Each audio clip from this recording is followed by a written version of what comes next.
Hello everyone, मेरा नाम हर्षलता है और आप देख रहे हैं एजुकेशन अड्डा। हम लास्ट दो वीडियोस में 1.1 और 1.2 कवर कर चुके थे। आज के इस वीडियो में मैं आपको आगे के पॉइंट कवर करवाऊंगी। उससे पहले हम थोड़ा रिव्यू देख लेते हैं कि हम लास्ट वीडियोस में क्या क्या पढ़ चुके हैं। लास्ट वीडियो में हमने पढ़ा था कि जो पादप होते हैं वो अपना भोजन कैसे बनाते हैं और पादप में भोजन बनाने के लिए क्या प्रोसेस होती है। सेकंड हमने पढ़ा था कि वो प्रोसेस प्रकाश संश्लेषण के थ्रू होती है। प्रकाश संश्लेषण कैसे काम करता है ये हमने पढ़ा था। तो पादप जो होते हैं वो पेड़ पौधों को कहा जाता है और पादप भी या तो स्वपोषण कहलाते हैं, स्वपोषी कहलाते हैं, जो अपना भोजन स्वयं बनाते हैं, इसीलिए उन्हें स्वपोषी कहा जाता है। जब वो भोजन खुद से बना रहे होते हैं तो उन्हें स्वपोषण कहा जाता है। लेकिन अगर जो पौधे हैं या कोई पौधा है या कोई जीव जंतु या मानव जाति है, अगर वो अपना भोजन स्वयं से नहीं बनाते हैं तो उन्हें विषमपोषी कहा जाता है। और नेक्स्ट हमने पढ़ा था प्रकाश संश्लेषण। प्रकाश संश्लेषण में हमने पेड़, एक जो पौधा होता है उनमें उस पत्तियां जो होती है ग्रीन कलर की पत्तियां होती है। ग्रीन पत्तियों में जो कलर उनका ग्रीन इसीलिए होता है क्योंकि उसमें क्लोरोफिल पाया जाता है और इस क्लोरोफिल की वजह से ही पौधा जो है प्रकाश संश्लेषण की क्रिया कर पाता है। जैसे यहाँ आप पिक्चर में देख रहे हैं कि ये जो पौधा है इसमें पत्तियाँ जो है क्लोरोफिल पाया गया है, इसीलिए ये ग्रीन कलर की दिखाया गया है इसमें। अब ये पौधा क्या करेगा, ये क्लोरोफिल के माध्यम से जो पत्तियाँ क्लोरोफिल के माध्यम से सूर्य से ऊर्जा ग्रहण करता है और अपने अंदर संचित कर लेता है। उसके बाद वो कार्बन और जल से मिलकर कार्बोहाइड्रेट बनाता है और इसके अलावा सूर्य से रोशनी तो उसे मिलता है, लेकिन जो जड़ से उसे जल और खनिज, ये दो चीज़ें भी मिल जाती हैं। तो इस प्रकार जो पौधा है अपना भोजन स्वयं से बनाता है, इसीलिए पौधे को स्वपोषी कहा जाता है। अब नेक्स्ट हमने पढ़ा था, यहाँ पर एक हमने ये समीकरण दिया गया था। हाँ, ये समीकरण था जिसमें एक पौधा कार्बन डाइऑक्साइड और जल के माध्यम से सूर्य की प्रकाश की उपस्थिति में कार्बोहाइड्रेट बनाता है और ऑक्सीजन छोड़ता है। तो ऑक्सीजन, तो जो पेड़ पौधे हैं ऑक्सीजन छोड़ते हैं, ये सभी लोग जानते हैं। तो ये ऑक्सीजन वो वातावरण में छोड़ देता है और जो कार्बोहाइड्रेट है वो पत्तियों में अपने अंदर संचित कर लेता है। नेक्स्ट आज हम वीडियो में पढ़ेंगे क्रियाकलाप 1.1। इसमें एक छोटा सा क्रियाकलाप दिया हुआ है, प्रैक्टिकल दिया है, आप चाहे तो घर में कर सकते हैं। उसमें और एक चीज़ थोड़ा सा सीखने के लिए ये है कि हरी पत्तियों के अतिरिक्त अन्य वर्ण या पत्तियों में भी क्लोरोफिल होता है, परंतु इन पत्तियों में उपस्थित लाल, भूरे और अन्य वर्ण क्लोरोफिल के हरे रंग का प्रच्छादन कर देते हैं, मीन्स ढक लेते हैं। इसमें ये बताया जा रहा है कि जो हरी पत्तियाँ है, हरी पत्तियों के अलावा भी क्लोरोफिल हो सकता है किसी पत्ती में, मीन्स वो पीली कलर की पत्ती होगी तो भी हम कह सकते हैं कि हाँ उसमें क्लोरोफिल है, या भूरे रंग की पत्ती है तो उसमें भी हम क्लोरोफिल है ये कह सकते हैं। ज़रूरी नहीं है कि वो ग्रीन कलर में ही हो तो ही क्लोरोफिल होगा। इनमें भी प्रकाश संश्लेषण की क्रिया होती है। आपने गीली दीवारों पर तालाब अथवा ठहरे हुए जलाशयों में एक अवपंकी या पादप जैसे पानी के अंदर, मतलब जहाँ पानी बहुत सालों से जमा रहता है, वहाँ पे आपने देखा होगा कि काई के रूप में ग्रीन कलर का कुछ पौधे जैसे दिखाई देता है। तो उन्हें, वो जीव कहाँ से आते हैं, उन्हें क्या कहा जाता है, वो जीवों की वृद्धि का कारण क्या है, तो उन जीवों को शैवाल कहा जाता है। और वहाँ वो पानी में मतलब पानी के अंदर वो उत्पन्न हो जाते हैं।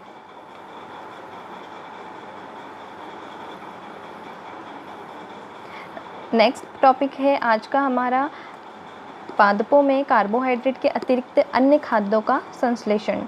यहाँ पे ये बताने की कोशिश कर रहे हैं कि जो पेड़ पौधे हैं उनमें कार्बोहाइड्रेट के अलावा और क्या क्या खाद्य संश्लेषण होते हैं। यहाँ पर उन्होंने कार्बोहाइड्रेट तो बना लिया प्रकाश संश्लेषण की सहायता से, ये देखिए कार्बोहाइड्रेट प्लस ऑक्सीजन, ये एक प्रोसेस हो गई। लेकिन क्या कार्बोहाइड्रेट के अलावा भी इन पेड़ पौधों में कुछ और न्यूट्रिशंस होते हैं या नहीं होते हैं, ये हम इसमें देखेंगे। इसमें बताया गया है कि वायु में नाइट्रोजन गैसीय अवस्था में प्रचुर मात्रा में पाई जाती है, परंतु पादप इसका अवशोषण इसी रूप में नहीं कर सकते। देखिए, नाइट्रोजन आप लोगों को पता है कि वातावरण में नाइट्रोजन 78% पाया जाता है, जो रंगहीन होती है, गंधहीन होती है, ना जिसको हम सूंघ सकते हैं। वातावरण में अगर वो गैस है तो ना हम उसे सूंघ सकते हैं और ना ही वो हमें दिखाई देती है, लेकिन 78% नाइट्रोजन वातावरण में पाई जाती है। मिट्टी में कुछ विशेष जीवाणु होते हैं जो गैसीय नाइट्रोजन को उपयोगी यौगिकों में परिवर्तित कर मृदा में निर्मुक्त कर देते हैं। अब जो गैसीय नाइट्रोजन को इसमें बता रहे हैं कि मिट्टी में विशेष जीवाणु होते हैं, मिट्टी में कुछ जीवाणु होते हैं जो गैसीय नाइट्रोजन को यौगिकों में परिवर्तित कर उन्हें मृदा में निर्मुक्त कर देते हैं। तो ये इसमें बताया गया है कि नाइट्रोजन से कैसे एक पौधा अपना भोजन तैयार करता है। किसान को आपने खेतों में उर्वरक और खाद डालते देखा है जिनमें नाइट्रोजनी पदार्थों की प्रचुरता होती है।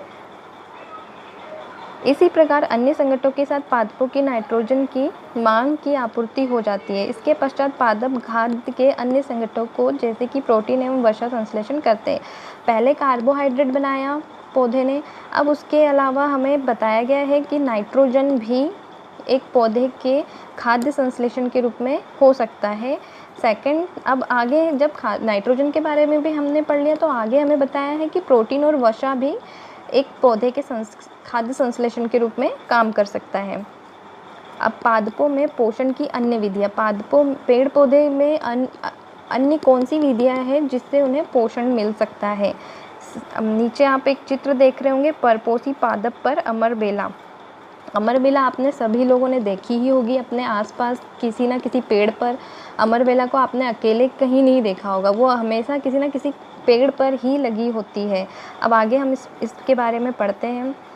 कुछ पौधे ऐसे होते हैं जिनमें क्लोरोफिल नहीं पाया जाता है, वे भोजन संश्लेषित नहीं कर सकते।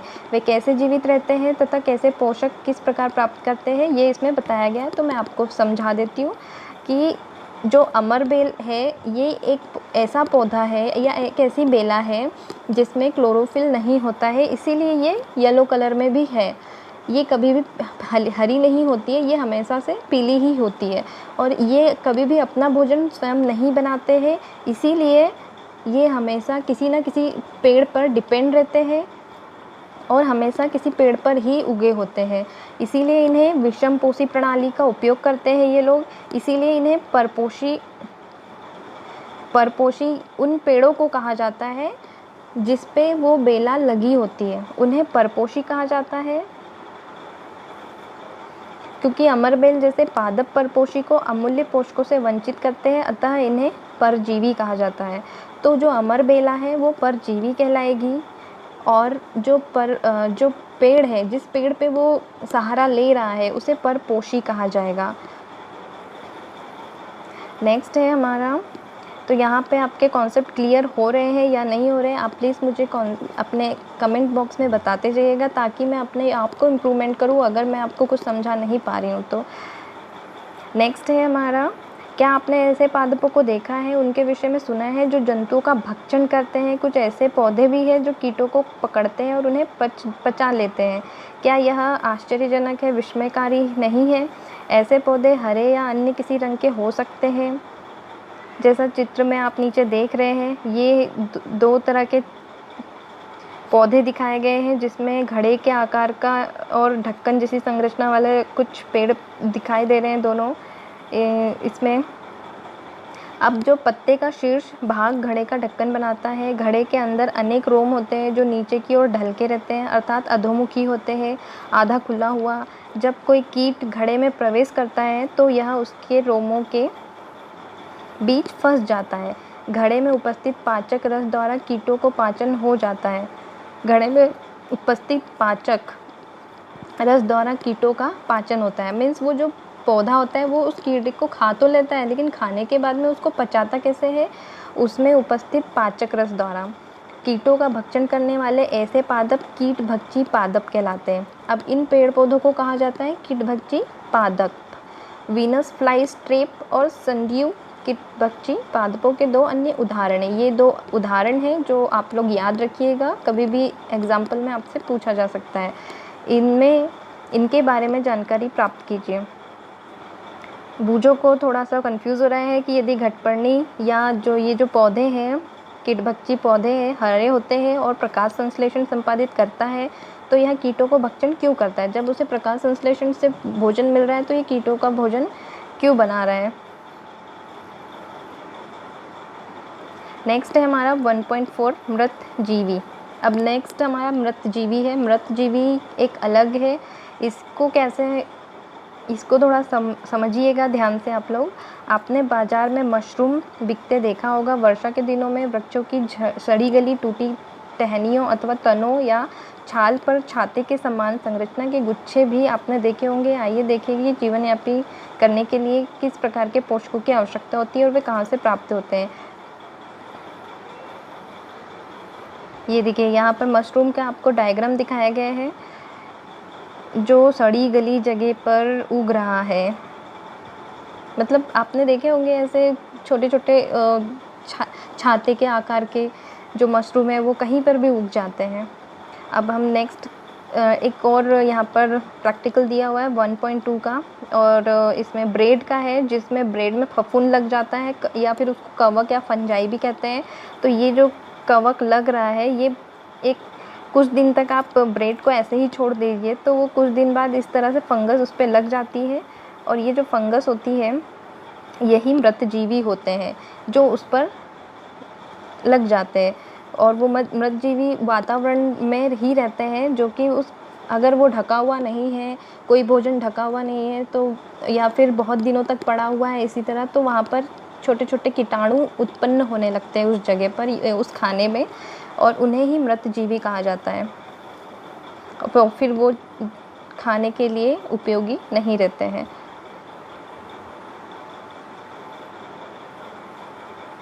अब जो हमने कुछ पढ़ा था कि कुछ जीव एक दूसरे के साथ रहते हैं तथा अपना आवास और पोषक तत्व एक दूसरे के साथ बांटते हैं, इसे सहजीवी संबंध कहते हैं। जब कुछ जीव एक दूसरे के साथ रहेंगे और एक दूसरे के लिए सहारा बनते हैं, मीन्स जैसे हम मनुष्य होते हैं एक दूसरे पर डिपेंड होते हैं, हम अकेले नहीं रह सकते, उसी तरह जीव भी है जो एक दूसरे पर डिपेंड रहते हैं, इसीलिए उन्हें क्या कहते हैं? सहजीवी, साथ में रहने वाले जीव। अतः कुछ कवक वृक्षों की जड़ों में रहते हैं। वृक्ष कवक को पोषण प्रदान करते हैं, बदले में उन्हें जल एवं पोषकों के अवशोषण में सहायता मिलती है। वृक्ष के लिए इस संबंध का विशेष महत्व है। इसी तरह कुछ कवक होते हैं जो वृक्षों की जड़ों में रहते हैं। ये वृक्ष कवक को क्या मतलब, उस कवक से वृक्ष को कोई नुकसान नहीं होगा। वो जो वृक्ष है कवक को रहने के लिए जगह दे रहा है कि आओ मेरी जड़ों में रहो, तो वो कवक को भी उसके बदले में कुछ देना होता है। तो कवक क्या देता है इसके बदले में? उन्हें पोषण देता है। जो कवक है वो वृक्षों को पोषण प्रदान करता है। इस तरह से वृक्ष और कवक एक दूसरे के लिए सहजीवी कहलाएंगे। अब लाइकेन, इसी तरह से लाइकेन एक तरह का शैवाल होता है जिसमें क्लोरोफिल उपस्थित होता है शैवाल में, जबकि कवक में क्लोरोफिल नहीं होता है। अब यहाँ पर देखिए, शैवाल में क्लोरोफिल होता है लेकिन कवक में क्लोरोफिल नहीं होता। कवक जो है शैवाल को रहने के लिए स्थान देता है, जल एवं पोषक तत्व उपलब्ध कराता है, बदले में शैवाल प्रकाश संश्लेषण के द्वारा संश्लेषित खाद्य कवक को दे देता है। इस तरह से कवक और शैवाल भी एक दूसरे के लिए सहजीवी हुए। मृदा में पोषकों की पुनः पूर्ति किस प्रकार होती है? पादप जो है मृदा से खनिज पोषक तत्व अवशोषित करते हैं।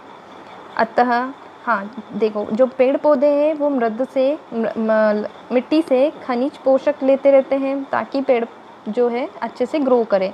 अतः मृदा में उनकी मात्रा लगातार कम होते जाती है, जिससे जो पोषक तत्व हैं वो कम होते जाते हैं मिट्टी के अंदर। उर्वरक एवं खाद में नाइट्रोजन, पोटेशियम, फास्फोरस जैसे पोषक तत्व होते हैं। पादपों द्वारा लगातार उनका उपयोग होने के कारण मृदा में धीरे धीरे उनकी कमी हो जाती है, जिससे वो मिट्टी जो है उतनी लायक नहीं रहती है जितना उसको रहना चाहिए। उसमें खाद की कमी उसमें पोषक तत्वों की कमी हो जाती है। इसीलिए जो किसान हैं वो उर्वरक और खाद समय समय पर उस मिट्टी में डालते रहते हैं ताकि पादपों को अच्छे से ग्रो हो सके पादप। अब आगे लिखा है पादपों को प्रोटीन बनाने के लिए सामान्यतः नाइट्रोजन की अधिक आवश्यकता होती है। पादपों में अब प्रोटीन चाहिए तो सामान्यतः नाइट्रोजन की अधिक आवश्यकता होगी। नाइट्रोजन से ही प्रोटीन उत्पन्न होता है। फसल की कटाई के बाद मृदा में नाइट्रोजन की कमी हो जाती है। यद्यपि वायु में नाइट्रोजन गैस प्रचुर मात्रा में उपलब्ध होती है, परंतु पादप इसका उपयोग उस प्रकार करने में असमर्थ होता है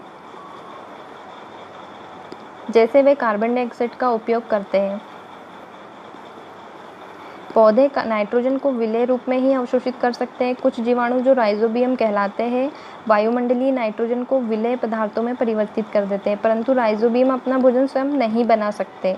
राइजोबियम जो होते हैं वो भी पौधे की जड़ों में होते हैं। जिस तरह हमने यहाँ पर पढ़े थे कि कुछ पौधे ऐसे होते हैं जिनमें जिनमें वृक्षों की जड़ों में कवक होते हैं। यहाँ पर हमने पढ़ा था कि कुछ पौधे में कवक उनकी जड़ों में होते हैं जो उन्हें पोषण सहायता प्रदान करते हैं। तो ये यहाँ पर ये जो जीवाणु हैं, ये ही जीवाणु राइजोबियम कुछ जो दाल वाले पौधे होते हैं या फिर जो दाने वाले पौधे होते हैं जिनसे हमें फलीदार मतलब फली लगती है, जिनमें फलीदार जो पौधे होते हैं उनकी जड़ों में राइजोबियम नामक एक जीवाणु होता है जो कि उस जड़ में वो जीवाणु क्या करता है उस जड़ में या उस मिट्टी में जो पोषक तत्व खत्म हो जाते हैं धीरे धीरे, वो उन्हें पोषक तत्व प्रदान करता है राइजोबियम। और इसके बदले में राइजोबियम को क्या मिलता है पेड़ के द्वारा, उस पौधे के द्वारा कि वो वहाँ उसे आवास दे रहा होता है, उसको आवास मिलता है, जल मिलता है, खनिज मिलता है इन सब चीज़ों से। तो इस तरह से राइजोबियम भी जो होता है, राइजोबियम और वो पौधा एक दूसरे पर डिपेंड होते हैं। तो ये सहजीवी हो गए एक दूसरे के लिए। यहाँ पर आपका ये सब्जेक्ट, ये चैप्टर ख़त्म होता है जिसमें आपने परजीवी के बारे में पढ़ा, मृतजीवी के बारे में पढ़ा, स्वपोषी के बारे में पढ़ा, परमपोषी के बारे में पढ़ा यहाँ पर।